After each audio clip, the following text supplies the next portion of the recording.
Pack your patience. If you're flying between now and the new year, you're going to have a ton of company. And the holiday giveaway that left hundreds of SoCal students with a brand new bike.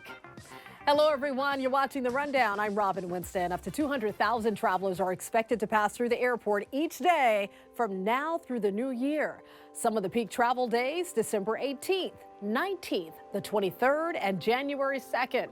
If you're heading to the airport, picking up or dropping off people, traffic on the roadways around the airport will be heavy as well, with nearly 90,000 cars passing through each day. LAX officials are urging travelers to give themselves lots of extra time and plan their parking ahead of time. Some LAUSD students are being given a chance to get some one-on-one help. The so-called acceleration days were introduced this year to help students who've been struggling with pandemic-related learning losses. But the LA Times is reporting only 1 in 9 students have actually signed up to attend. The district says these acceleration days will allow students to work with teachers and staff to identify areas of improvement. Parents can still register their kids. The first 2 dates, December 19th and 20th, with 2 more dates set for April. The bleachers are already going up for the biggest event in Pasadena. It's the annual Rose Parade. Thousands are expected to show up to watch the floats, also the bowl game. So the event usually falls on New Year's Day, but the parade has been bumped to Monday, January 2nd, thanks to the Never on a Sunday tradition. People are not allowed to camp for a spot on Saturday, New Year's Eve, and officials will close off Colorado Boulevard. The parade route will open up to campers on Sunday, January 1st at noon. Businesses are excited to greet parade goers. Just to kind of reconnect with our guests and just people who love coffee just like us, so that'll be the most exciting. Well, we also have hot chocolate, which will be a very big seller on cold days, so I think it'll be good. It'll be a good celebration. Hot chocolate sure sounds good. Officials say come dressed warm because it will be cold. They respond to several reports of hypothermia every year. You can watch the parade on NBC4 on Monday, January 2nd at 8 a.m. My question is, when will we get some warmer temperatures? Meteorologist Belinda Leon has the answer in your first alert forecast. Oh, Santa Ana winds are back into the weekend. We're going to have some gusty conditions in those typical wind-prone spots. The strongest winds are going to be on Friday, then they weaken into Saturday with gusts up to 50 miles per hour. So driving could be a little challenging, especially through those mountain passes and canyons. Now, here's a look at the weather as we step into the weekend. The temperatures are going to stay cool. Friday we'll have 66. Temperatures will cool a little bit more Saturday and Sunday through early next week. But then for the official start of winter, which is on Wednesday, we're actually going to see a warm up. 71 on Wednesday and Thursday 76. So looks like we're going to need the sweaters for a little bit longer, but by the middle of next week, and maybe we can get away with those short sleeves. Irvine police arrested a 45-year-old man who they say went to a popular mall to meet up with a 13-year-old girl. That girl was actually an online decoy. Police confirmed they arrested Rogelio Gallardo Ramirez of Santa Ana. We're blurring his face because police don't believe there are other alleged victims. Police say he thought he was meeting up with a 13-year-old girl, but that account actually belongs to a citizen group called CC Unit, which has no affiliation to any law enforcement agency. Its founder says Ramirez reached out to the fake account that they created and suggested a meetup to engage in sexual activity. And then when you see them in person, like they're actually there for them. Like he actually went through with it. It's like, wow, it's even more mind blowing. She said, I'm 13. I don't drive. Hope you don't mind. You said, no, baby, you are perfect. I have a family. This is a big mistake. Oh, no. This is a big mistake. Ramirez was booked on multiple charges related to the online interaction. A mountain lion is on the move in Orange County. The cougar was recently seen in Mission Viejo, forcing one school to go on lockdown. Take a look. A big cat was caught on video earlier Thursday morning, just creeping right there into a backyard. Students at Newhart Middle School sheltered in place as a precaution, and officials were sent to patrol a Pacific Hills neighborhood. Animal Services says the mountain lion was just passing through and displaying normal behavior. Motion sensors and the cameras, we're getting more sightings, during normal hours that a mountain lion would be out, early morning hours, late evening.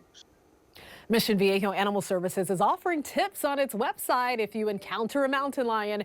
They say do not run. That's the first thing you think, right? Run away, but don't do that. Make noise and make sure you give the cat plenty of space to run away. For the first time since the pandemic began 3 years ago, the Queen Mary is open to the public once again. The ship hosted its first public tours Thursday, putting extensive repairs on display for everyone to see. You'll notice crews removed deteriorating lifeboats and shored up the structural integrity of the ship. While the changes are costing the city of Long Beach $25 million, the mayor says the ship is an important part of the city's economy. I think it's a good investment. I think that at the end of the day, this ship is an important part of our history, and history should be preserved. More repairs like painting, flooring, and plumbing need to be done before the ship's restaurants, hotels, and gift shops will reopen. That's expected to happen earlier next year. The price of Genie Plus at Disneyland could spike during the busy holiday season. The paid service that offers front-of-the-line access to certain attractions switched to dynamic date-based pricing in mid-October. Genie Plus prices were fixed at $20 a day when the service first launched, and now it starts at $25 a day. It can fluctuate based on higher demand during busier days at the parks. Since then, the price of the service has hit $30, the $30 mark several times, including during Thanksgiving week. If you haven't tried Taco Bell's nacho fries yet, there's no rush. The company's CEO says the popular dish could become a permanent item on the menu. The cheesy fan favorite made its debut at the chain in 2018 and has returned a few times over the years. Nacho fries are currently offered at Taco Bell locations in a 7-layer version topped with guacamole, nacho cheese, beef, and more. It looks delicious. The announcement comes after the return of other menu items like the Mexican pizza, and I'm sure glad that's back.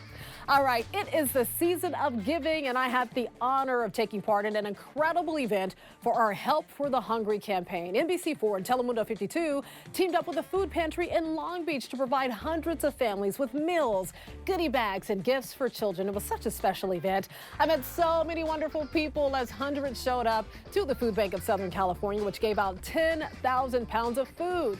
More than 200 nonprofits supported the initiative and helped spread the word about our campaign. The Long Beach Fire Department was also on hand to distribute food, toys, and baby diapers. Just being able to give back and have something to give back because there's a need, we're able to feel that. And I'm just so blessed and honored to be able to be here at this point in time to be able to do that for the community. It was an honor just to meet people like Lori. She's such an awesome woman, does so much work in the community.